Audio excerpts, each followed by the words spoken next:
Good morning, students. Today you are going to learn about the structure of Elphidium and also its life cycle. We know that snails and other mollusks have shells, but do you know some protozoans are also having shells? The most common shelled protozoans are Foraminiferans, which belongs to the order Foraminiferidae. Here, forer means pores, that means they are having pores on their shell. Almost all the members of the order are marine. Their shells having many chambers and perforated all over with small pores through which extend long and fine pseudopodia. Here, many foraminiferans exhibit the phenomenon of dimorphism, means ద్విరూపకత. ఫొరామినిఫెరన్స్ జీవులు అనేవి ద్విరూపకతను ప్రదర్శిస్తాయి. అంటే ఒకే జీవి రెండు ఫామ్స్లో అది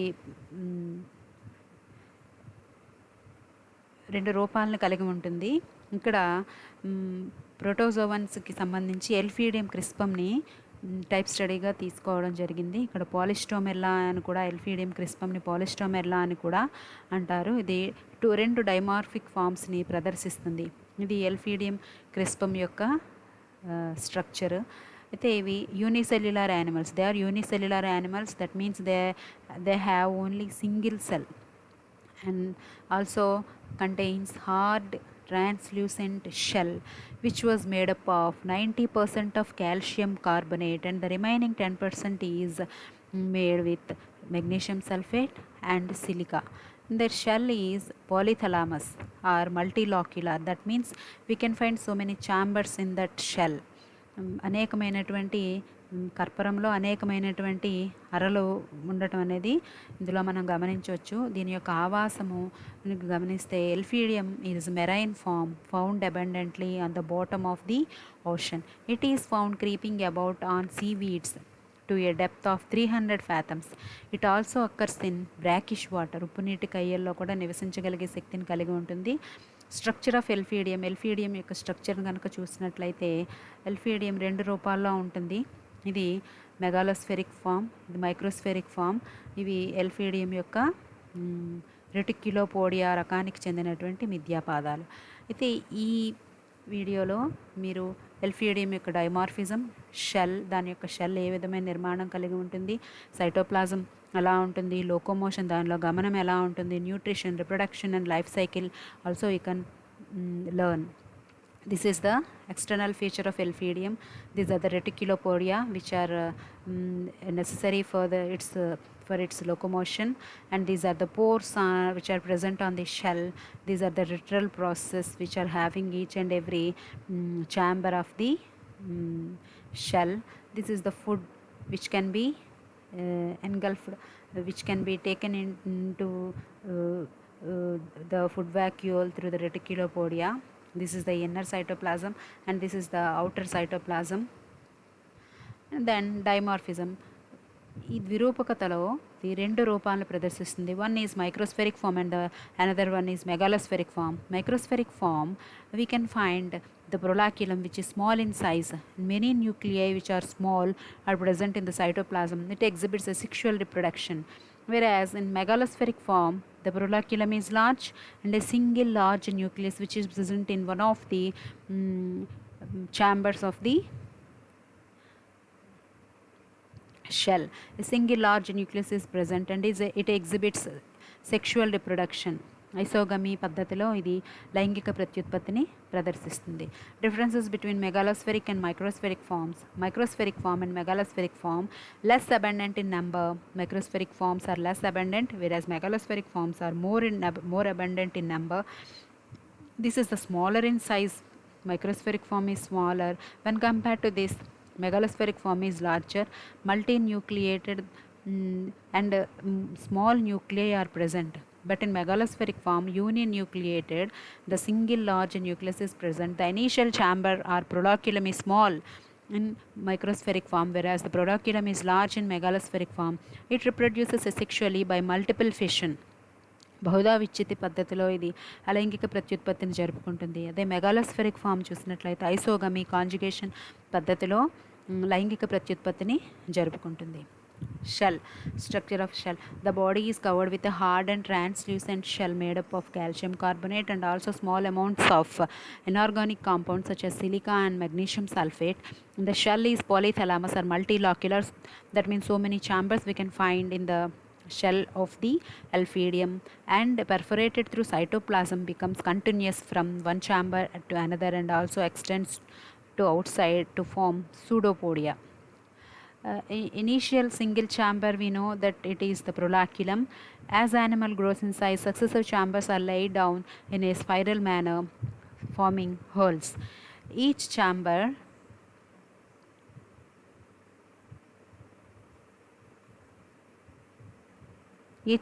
is larger than the preceding one, and each new hole partially overlaps and conceals the older one. అంటే కొత్తగా ఏర్పడేటువంటి కర్పరంలోని గది ముందున్న గదిని ఓవర్లాప్ చేస్తూ ఒకదాని మీద ఒకటి ఏర్పడతాయి. చివరిగా ఏర్పడే గది మనకు కనిపిస్తుంది అంటే అది అన్నిటికన్నా ఆఖరిలో ఏర్పడినది. ఇవన్నీ కూడా ఏలార్ ప్రాసెస్ని కలిగి ఉంటాయి. Next cytoplasm. All the chambers of living elphidium crispum filled with inner cytoplasm. అన్ని ఛాంబర్స్ కూడాను అంతర జీవద్రవ్యంతో నిండి ఉంటాయి.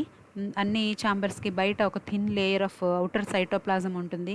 ఈ ఎండోప్లాజంలో న్యూక్లియై లేదా nucleus, food particles, minute vacuoles ఉంటాయి. Golgi bodies, mitochondria, endoplasmic reticulum, ribosomes and brown granules లేదా గ్జాంథోజోమ్స్ అనేవి ఉంటాయి. ఇక లోకోమోషన్ గమనానికి కనుక వచ్చినట్లయితే ఎల్ఫీడియం అన్నది రెటిక్యులోపోడియా సహాయంతో సీ బాటంలో పాకుతూ క్రీపింగ్ మూమెంట్ని ప్రదర్శిస్తుంది. Reticulopodia are arranged in bundles. Shell చుట్టూ కూడా కట్టల వలె అమరి ఉంటాయి. వాటి యొక్క కంట్రాక్షన్ ప్రాసెస్ ద్వారా ఆ బండిల్స్ అనేవి ముందుకు లాగబడడం వల్ల అది ఫార్వర్డ్ మూమెంట్ అనేది చూపిస్తుంది. ఇవి ఎల్ఫీడియంలో ఉండేటువంటి రెటిక్యులోపోడియా యొక్క స్ట్రక్చర్. న్యూట్రిషన్ హోలోజాయిక్గా ఉంటుంది. ఆ ఫుడ్ మోస్ట్లీ మెయిన్గా ఆల్గే కానీ డయాటమ్ మీద కానీ ఆధారపడుతుంది. కొన్ని ప్రోటోజోవన్స్, ఇతర మైక్రో క్రస్టేషియన్స్ని కూడా ఆహారంగా తీసుకుంటుంది.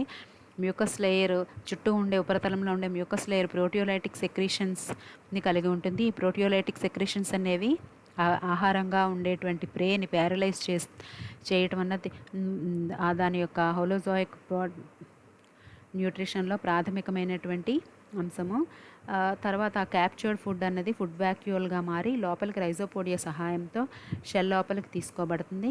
నెక్స్ట్ రిప్రొడక్షన్కి వచ్చినట్లయితే మరియు లైఫ్ సైకిల్కి వస్తే దీని యొక్క రిప్రొడక్షన్లో సెక్షువల్, ఎసెక్షువల్ రెండూ కూడా ఉంటాయి. రెండు కూడా ఏకాంతరంగా ఒకదాని తర్వాత ఒకటి జరుగుతూ ఉంటాయి. ఎల్ఫీడియంలో మనం ఏకాంతర జీవిత చక్రం, alternation of generation we can find. Lister in 1895 observe that development of megalospheric form. Megalospheric form we know that it is a sexual form. Megalospheric form అనేది మైక్రోస్ఫెరిక్ ఫామ్ నుంచి అసెక్షువల్ పద్ధతిలో అభివృద్ధి చెందుతుంది. అలా వచ్చిన మెగాలోస్ఫెరిక్ ఫామ్ మళ్ళా ఆల్టర్నేట్గా మైక్రోస్ఫెరిక్ ఫామ్స్ని సెక్షువల్ పద్ధతిలో ఏర్పరుస్తుంది. There is always an alternation of asexual and sexual generations in Elphidium. So according to Jepps, the entire life cycle of a sexual and asexual phase is completed in about 2 years. 2 సంవత్సరాల కాలంలో ఈ sexual, asexual దశలు అన్నవి ఒకసారి జరగడానికి పూర్తవుతుంది. Next ఎల్ఫీడియంలో జరిగేటువంటి asexual reproduction కనుక పరిశీలించినట్లయితే, ఎసెక్షువల్ రిప్రొడక్షన్ లేదా అలైంగిక ప్రత్యుత్పత్తిని జరిపేది మైక్రోస్ఫెరిక్ ఫామ్. ఇది అలైంగిక ప్రత్యుత్పత్తి ద్వారా అనేక సంఖ్యలో అమేబ్యులేలను ఏర్పరుస్తుంది. న్యూక్లియై షెల్ మీద ఉపరితలం మీద ఉండేటువంటి రంధ్రాల ద్వారా బయటకు వస్తాయి. బయటకు వచ్చిన ప్రతి న్యూక్లియస్ చుట్టూ కూడా ఈ సైటోప్లాజం వచ్చి చేరి అనేకమైనటువంటి ఈ అమేబ్యులాలు లేదా ఎమీబాయిడ్ సెల్స్ అనేవి ఏర్పడతాయి. వీటిని agametes, we can call them as agametes. And when they detached from the parent cell, then they start to secrete initial chamber, that is the ప్రొలాక్యులం.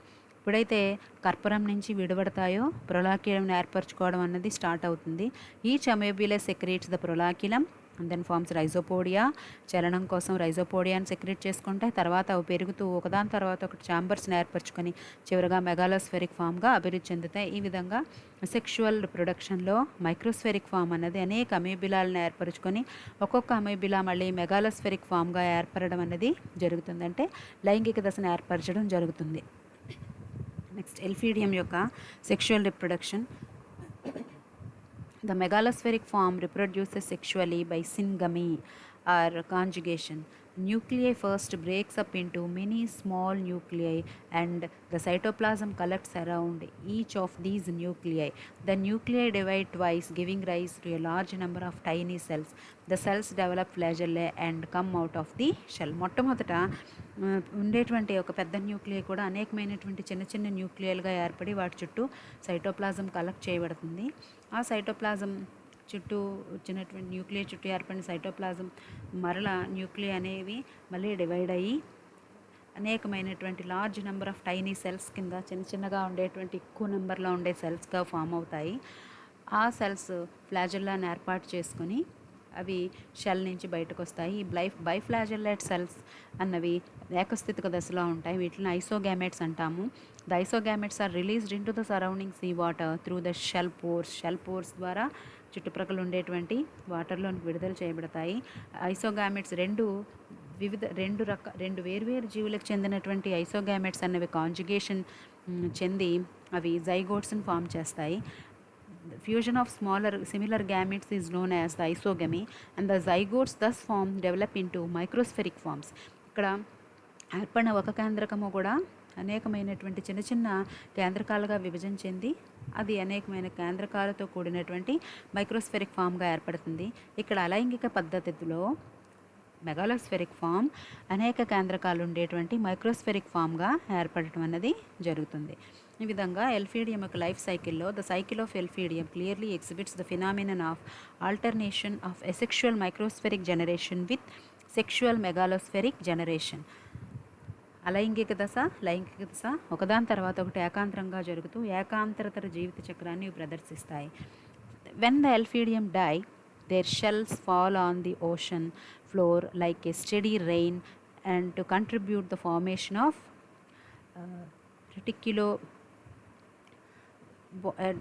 formation of bottom sediments, which we can call them as foraminiferous. We can also call it as calcareous ooze is the general term for layers of muddy calcium carbonate bearing soft rock sediment on the floor.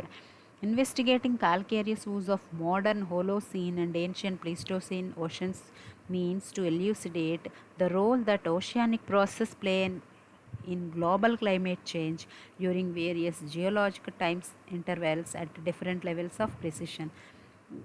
ఇది geological time స్కేల్లో ఈ ocean ooze ఏర్పడటం అన్నది ఏన్షియంట్గా ఉన్న ప్లీస్టోసిన్ నుంచి మోడర్న్గా ఉన్న Holocene వరకు కూడా గమనించినట్లయితే ఈ జియోలాజికల్ టైం స్కేల్లో ఈ ఓషియానిక్ ప్రాసెస్ అన్నది అతి కీలకమైనటువంటి పాత్రని పోషించింది. Thank you.